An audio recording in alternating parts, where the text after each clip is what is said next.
අයිබෝවන් මම ප්‍රදීප් මැදයින් පසුබිමින් ඇහෙන සංගීතය හරිම කර්කශයි නේද?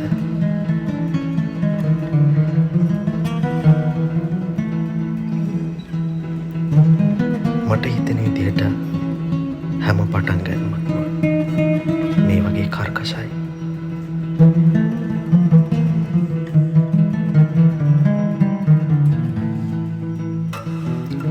ඒත් කාලයත් එක්ක මේ කර්කශ බව සෞම්‍යතකට හැරෙනවා. මේ මුහුවීම ඇතුළෙත් එය දකින්නට සහ අසන්නට ලැබේවි.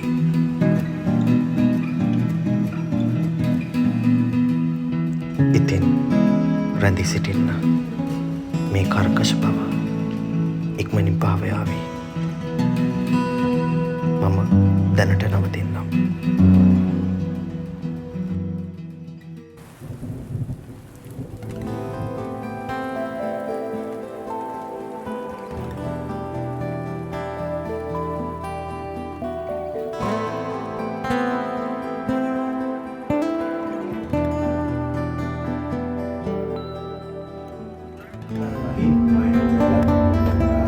අපි පටන් ගන්නවා ජෑම් කරලා.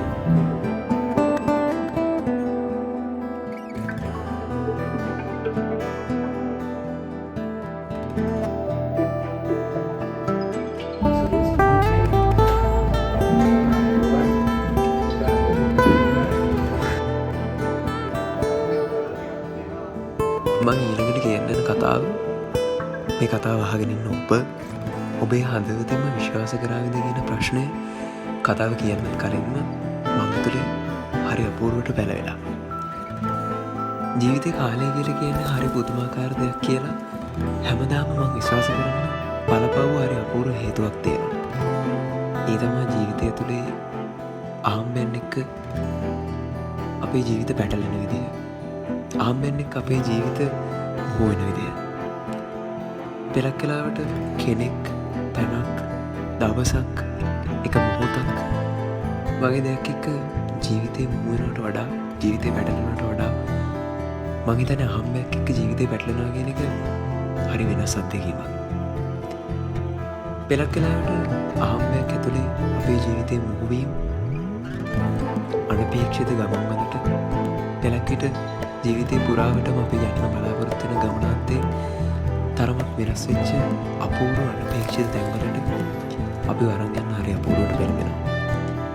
එහෙම පෙළඹීමකදී මම විශ්වාස කරනවා ඒ මොහොතේ අපිට නොදැනෙන රසයක් සමහර විට මාසයකින් දවසකින් අවුරුද්දකින් නැත්තම් සැලකිය යුතු තරම් ලොකු කාලයක් පහු වුණාට පස්සේ අපිට දැනෙන්න පටන් ගන්නවා.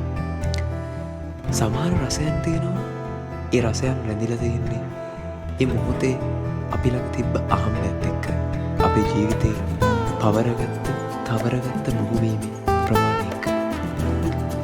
පෙරක් වෙලාවට මම මගෙන් මානවා ඈත අතීතයේ දවසක අපිට සිද්ධ වෙච්ච ඒ අහම්බයක් එක්ක මුහුවීම මොනතරම් සුන්දරද කියලා. පෙරක් වෙලාවට ඔබේ ජීවිතය තුළින් ඔබටත් එහෙම දවස් ඇති. ඔබට ඒ තවත් නැති. තවදුරටත් කෙනෙක් තැනක් දවසක් සිදුවීමක් වෙනුවට ජීවිතය තුළින් ප්‍රාර්ථනා නොකරපු බලාපොරොත්තු නොවුණු ආම්බයක් ඔබේ ජීවිතයේ රසමවන මුහුවීමක් බවට පත්වෙලා ඇති. මේ කතාව අහන ඔබෙන් මං අහන්න කැමතියි. ජීවිතේ අපි මුහුවෙන්න කැමති වෙන්නේ මොන වගේ දේවල් එක්කද කියන එක. මම මගේ හදවතින් මේ ප්‍රශ්නය අහුවොත් මට දැනෙන්නේ මම මොහු විය යුත්තේ මේ මොහොත එක්ක කියන එකයි. මොහු වෙනවා කියලා කිව්වට හරිම සරල සාමාන්‍ය ජීවිත තියෙන අපිට මොහු වීමක් කියලා කියන්නේ ජෑම් වීමක්. එහෙම ජෑම් වීමක් ඇතුලේ අපේ ජීවිතේ පුරාටම රස බෙදෙන සමහර විට අනාගතයේ ඈත දවසක ඉඳලා අතීතයේ ඈත දවසක් ගැන හිතද්දී ආදරණීය රහක් සහෘද හැඟීමක් අපිට ගෙනල්ලා දෙන ජෑම් වීමකට ඔබ සූදානම්ද? මේ ජෑම් තෙරපි